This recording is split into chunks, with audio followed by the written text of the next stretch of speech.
It seems obvious that you've been interested in this for a very long time. What brought you to this your whole interest in Korea, North Korea, and this subject? I attended as a filmmaker. And eventually you're I'm trying to get the connection. The connection was one of emotion. I heard these stories. I went to a conference. I accompanied my husband, who had been invited to one, because he worked with the Comité d'aider la population de Corée du Nord in Paris. He had been invited to a conference, and I went with him, and not knowing anything about it. And when I started hearing these stories, I just couldn't stand it. And I thought that somebody should do something. And I wound up being that somebody. Right here. I'm here with student filmmakers, and in the past 2 days we've seen documentaries about horrific human rights violations in Tibet and Burma and North Korea. And I'm wondering if you have any sort of thing to tell us about hope, or how to take all this stuff in and not just feel completely beaten down by it. I know how you feel. I saw Tibetan Song earlier, and it was just all horribly familiar. China is complicit in both those stories, with the North Koreans and obviously with Tibet. And Burma. I have to say that at least with Burma and Tibet both have wonderful champions of their causes, famous champions of their causes, Nobel laureates.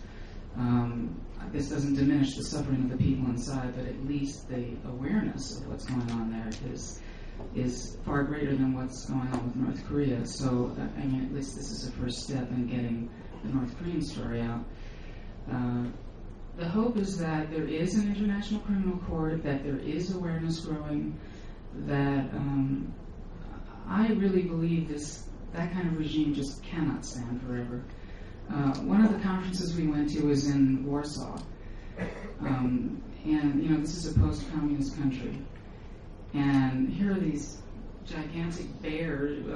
This one fellow who'd been in the underground democratic movement in Poland, and he was this gigantic guy in a fur coat, and there were these two very almost tiny North Koreans, because they're so malnourished, they don't grow very tall, and they're terribly thin. And they were telling their stories, and they were just like these stories, absolutely full of despair. And this Polish man said, "It will end. It will end. I promise you, it will end." And I'm just going to take that as my mantra. Down front here. Are the interviewees afraid when they escape or by being interviewed in other public forums that there will be repercussions in North Korea? Like, does the North Korean government care once they leave, or that's it, they've left and they're not going after them, or do they actually try to find them? They do. The first thing that they're afraid of, and obviously some of them are hidden, and that's why. If they have family still in North Korea, the repercussions will be on their family.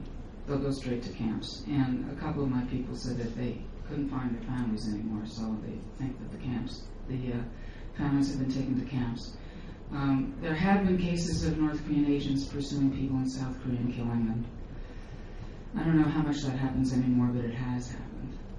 There is definitely reason to fear for some of them. Others have gotten all of their family out, or just decided not to be afraid anymore.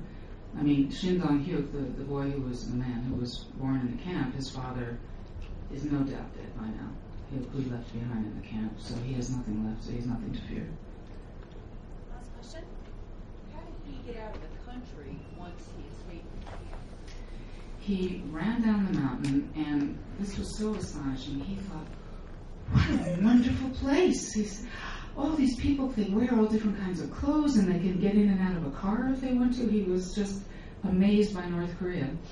And but he also was afraid. He hid out in the cabin. He found some cabin, and he changed into clothes he found in there.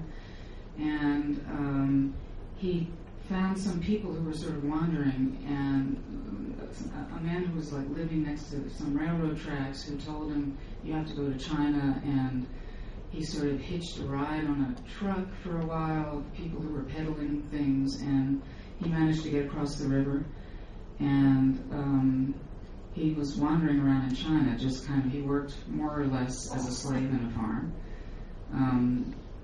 for a while, and then, I don't know what impelled him. He's kind of an amazing guy, but he made his way to Shanghai and walked into a restaurant where he heard somebody speaking Korean and went up to this man and said, can you help me? I'm from North Korea. And the man happened to be a journalist who snuck him, a South Korean journalist, who snuck him into the Korean embassy, and then the journalist was arrested.